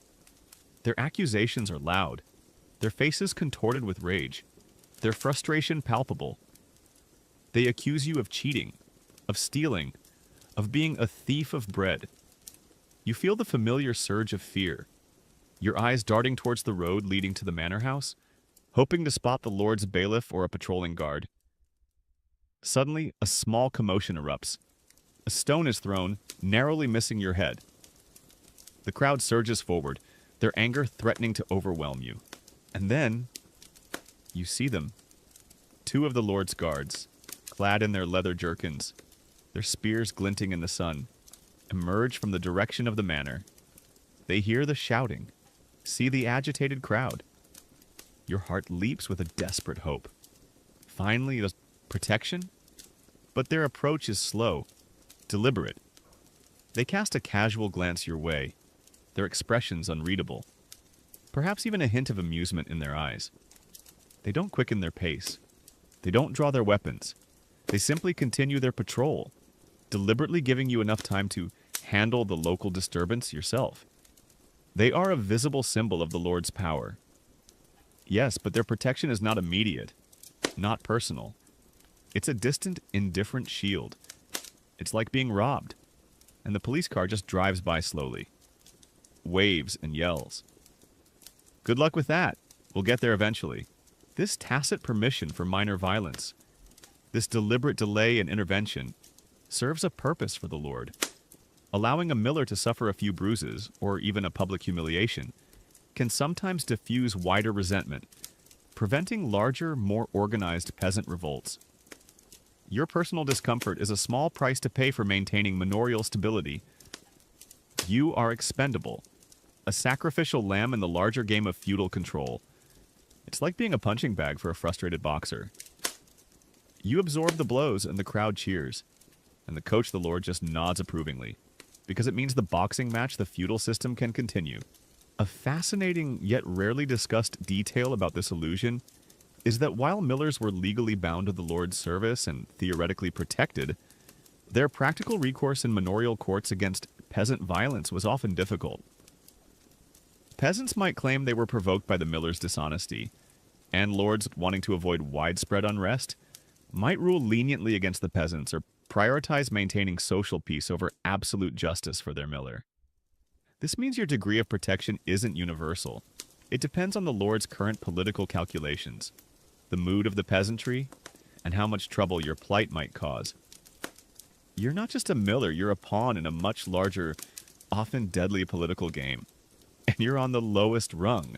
Historians still widely debate the effectiveness of manorial legal recourse for individual millers who suffered violence or financial losses in the countryside, and whether the bureaucracy and distance from the lord's direct oversight made justice slow and often unattainable, suggesting that while the laws existed, their practical application was often severely limited. For you on the ground, justice feels like a distant concept, a privilege reserved for the truly powerful, not for a despised local agent. You can't just sue someone in small claims court for a bruised ego and a stolen sack of flour. You're more likely to just get more bruises. Consider the job of a scribe in the Lord's manor house, meticulously recording petitions and complaints. You might, in desperation, attempt to file a formal complaint about an assault, hoping for the Lord's justice. You spend hours meticulously detailing the incident, describing the faces, the insults, the physical blows. The scribe listens impassively, takes your statement, and files it away. Days turn into weeks, weeks into months. You hear nothing. No arrests are made. No justice is served. You realize that your petition, like so many others from the locals, has simply disappeared into the vast, indifferent maw of manorial bureaucracy. Your suffering is not a priority. Your complaint is just another piece of parchment in a mountain of similar grievances. It's like sending an email to a giant corporate customer service department and getting an automated reply that says, "Your concerns are very important to us, just not important enough to do anything about," and you just know your email is going straight to the spam folder. This lack of reliable protection fosters a deep sense of vulnerability. You might have the Lord's authority theoretically behind you, but in the immediate gritty reality of the village, you are largely on your own. You learn to rely on your own wits, your own strength, and your own ruthlessness to survive. The belief that the Lord will always swoop in to save you quickly evaporates, replaced by a chilling understanding that your personal safety is ultimately your own responsibility, and a very precarious one at that. You carry a club, you stay vigilant, and you avoid dark alleys because no one else is truly watching out for you. The powerful presence of the Lord's manor, which once felt like an unshakable shield, now feels more like a distant, sometimes indifferent, shadow. The guards are there to maintain general order, to suppress large-scale rebellions, and to ensure the overall flow of grain and coin. They are not your personal bodyguards. They will not chase down every angry farmer or punish every muttered curse. You are left exposed, a lightning rod for the populace's hatred, with only the occasional, often too late intervention from your supposed protectors. This illusion of protection also extends to your wealth. You might believe that your service to the Lord, your collaboration, will safeguard your ill-gotten gains. But the Lord's law itself could be a double-edged sword. If you are accused of excessive extortion by a powerful knight or a particularly influential group of villagers, or if your actions become too destabilizing, the same feudal system that enabled your wealth could just as easily strip it away. Your property could be confiscated, your family ruined, all under the guise of enforcing justice or manorial custom. You are always at the mercy of larger powers, and your precarious wealth is never truly secure. It's like being a minor gangster who thinks he's untouchable because he works for a big boss, but then the big boss decides you're bad for business and cuts you loose. And suddenly, all your friends disappear. And you realize with a sickening thud that those friends were actually just waiting for you to fall. Consider the job of a rebellious peasant leader, secretly organizing acts of defiance against the Lord. They see you, the miller, not just as an individual, but as a crucial component of the Lord's oppressive machinery. Disrupting your collections, sabotaging your mill, or even eliminating you is a direct blow against the feudal system. They are not deterred by the distant threat of the Lord's reprisal. In fact, it fuels their resolve. They might study your movements, observe your routines, calculating the best moment to strike, knowing that if they act quickly, the Lord's response might be too slow to save you. Your perceived Lord's protection is merely a challenge to them, an invitation to demonstrate their defiance and the Lord's weakness. The chilling reality is that you are caught between two worlds, truly belonging to neither. You are rejected by your own people and only conditionally accepted by your feudal masters. This liminal existence means you are vulnerable from all sides, without a true anchor, without genuine loyalty or unwavering protection. You are alone, a solitary target in a sea of resentment, and the only real protection you have is your own cunning and the luck of avoiding the next desperate attack. So, as the sun sets over your medieval village, and the distant sound of the Lord's hounds baying from the manor might offer a momentary sense of reassurance. But that feeling quickly fades. You know that those guards are not there specifically for you. Their presence is a backdrop, not a shield. The illusion of the Lord's protection is a cruel joke, a whisper of safety that dissolves into the harsh reality of your daily peril. In medieval Europe, relying on that protection truly sucked, leaving you perpetually exposed, always a target, always alone.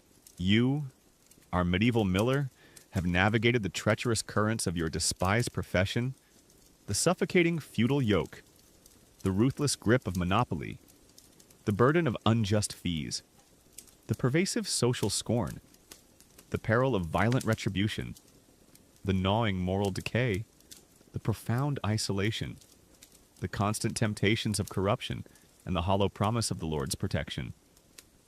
Now, as the sun truly sets on your grinding existence, we confront the final, crushing weight, a legacy of dishonor. This isn't just about what happens to you personally. It's about the indelible stain your profession leaves on history, a testament to how universally loathed your role was, solidifying your place in cultural memory as a symbol of avarice and deceit. Far beyond the muddy lanes of your medieval village, a common historical truth is that the figure of the medieval miller became synonymous with cheating, exploitation, and avarice across various European cultures. They were often depicted as greedy and dishonest in folklore, proverbs, and early literature, solidifying their negative reputation and cementing their place in cultural memory as a byword for unscrupulous business practices. Your job didn't just earn you contemporary hatred, it branded you, and anyone who followed in your footsteps, with a permanent mark of infamy. It's like being the person who invented the concept of the extended car warranty call, but everyone remembers you for it for centuries, even after cars are flying. And you just know your name will be invoked as a warning against scams in future history books. Imagine your name, perhaps Master Giles or Miller Thomas, spoken generations later, not with respect or even indifference, but with a sneer, a dismissive wave of the hand. You are remembered not for any personal qualities, any acts of kindness, or any familial ties, but solely for your profession and its associated vices. Your legacy is defined by the extra handfuls of grain you pocketed, the arbitrary fees you imposed, and the faces of the suffering peasants from whom you extracted tribute. You are frozen in time as a symbol of exploitation, a willing participant in the economic subjugation of your own people. Your name, once perhaps associated with a respectable family, is now shorthand for moral depravity. It's like being remembered only for that one time you cut in line at the grocery store, but for all of eternity. And it's taught in ethical philosophy classes, and there's no way to delete the digital footprint. This isn't just a localized phenomenon within your small English village. The negative portrayal of millers was widespread across medieval Europe, from the bustling markets of France to the distant hamlets of Germany. Wherever manorial mills operated, similar figures emerged, earning similar disdain. This means your dishonor isn't confined to your small corner of the world. It's part of a broader pan-European narrative of exploitation and resentment. You are part of a global phenomenon of hatred, A fascinating, yet rarely discussed, detail about this legacy is that the enduring negative portrayal of millers in popular culture also contributed to a broader societal distrust of figures involved in commodity processing and trade, subtly embedding a skepticism towards those who mediate essential goods, a sentiment that sometimes lingers even in modern consumer perceptions. This means that even today, when someone suspects they're getting less than they paid for at a market, a tiny, almost subconscious echo of the ancient medieval miller resonates in their disdain. You, a historical figure, unwittingly became part of a timeless archetype of the disliked middleman. It's like being a character in a classic nursery rhyme who everyone remembers as the greedy antagonist. And your name becomes synonymous with avarice. And there are no royalties, just endless scorn. Historians still widely debate whether the overwhelmingly negative portrayal of medieval millers in historical sources and literature accurately reflects the average behavior of all individuals in the profession, or if it was an exaggerated stereotype perpetuated by a peasantry resentful of feudal monopolies and economic burdens. Suggesting that some millers might have been more scrupulous than their historical reputation suggests. But their individual conduct was overshadowed by the systemic nature of their role. However, for those living under their thumb, the stereotype was their painful reality. Consider the job of a future historian looking back at medieval England, sifting through ancient texts, manorial records, and fragments of folklore. They piece together the daily lives of the common people, their struggles, their beliefs, and inevitably they encounter the figure of the miller. They read accounts of the people's hatred, the accusations of extortion, the stories of their social ostracization. You are not a hero or even a nuanced character with complex motivations. You are a symbol of oppression, a necessary evil, a figure of scorn. Your story is told as a cautionary tale, a grim reminder of how power can corrupt and how collaboration with an oppressive system can lead to infamy. They don't write ballads about your bravery. They write satirical poems about your dishonesty. The very language used to describe millers in historical accounts is laced with contempt. They are thieves, cheats, greedy wretches. This persistent negative labeling solidifies your place in collective memory as something less than human, an embodiment of avarice. Even if individual acts of kindness or moments of regret ever occurred in your life, they are erased by the sweeping brushstrokes of historical condemnation. Your personal narrative is subsumed by your infamous profession. It's like being a famous athlete who won every championship, but was later exposed for rampant cheating. So no one remembers your skill, just your dishonesty. And there's no hall of fame for cheats. This legacy of dishonor extends beyond mere historical texts. It infiltrates religious narratives and popular morality tales, becoming part of the moral fabric of a culture. In the religious texts of the time, those who exploit the poor are condemned, and the miller often embodies this transgression, only gaining salvation through profound repentance and complete restitution. This powerful condemnation ensures that your dishonor isn't just a matter of historical record. It becomes a spiritual lesson, a warning against the corrupting influence of worldly gain. It's like being the stock character of the villain in every morality play told for centuries, and everyone knows exactly who the greedy one is. And it's you. The impact of this long-lasting dishonor is that your actual human experience, the nuances of your daily struggles, the pressures that led you to this path, the lack of alternatives are largely forgotten. You are reduced to a caricature, a one-dimensional villain, stripped of your humanity by the weight of historical judgment. The individual decisions, the moments of moral struggle, the fleeting temptations, they all disappear behind the monolithic reputation of the dishonest miller, your children's children. If they exist and are aware of your past, might carry the stain of your name. Even generations removed, the association with that miller could linger, a shadow over their family legacy. The choices you made for personal gain echo through time, leaving a mark not just on your own life, but on the potential lives of your descendants. It's like having a distant relative who was a notorious swindler. And every time your last name is mentioned, someone brings it up. And there's no witness protection program for historical reputations.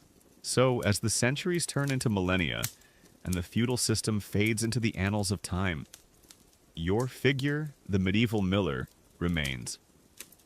Not as a hero, not as a complex character, but as a chilling reminder of the dark side of power, the perils of collaboration with an unjust system, and the enduring human cost of greed. Your legacy is one of universal disdain, a testament to a job that truly sucked the life, the dignity, and ultimately the good name from all who dared to pursue it. The echoes of that contempt still reverberate today, ensuring that the awful reality of being a medieval miller remains an infamous chapter in the grand, sleepy story of history.